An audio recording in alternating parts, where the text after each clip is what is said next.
Hi, my name is Rod O'Toole. I am playing Konstantin in the Seagull at Baldwin, Wallace this spring.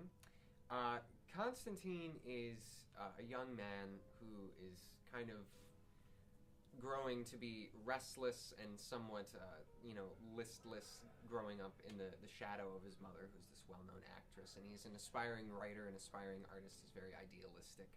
He's got a lot of, big ideas about new forms of theater and things like that that don't quite go over so well. And he's also a very, very much in his head kind of a person.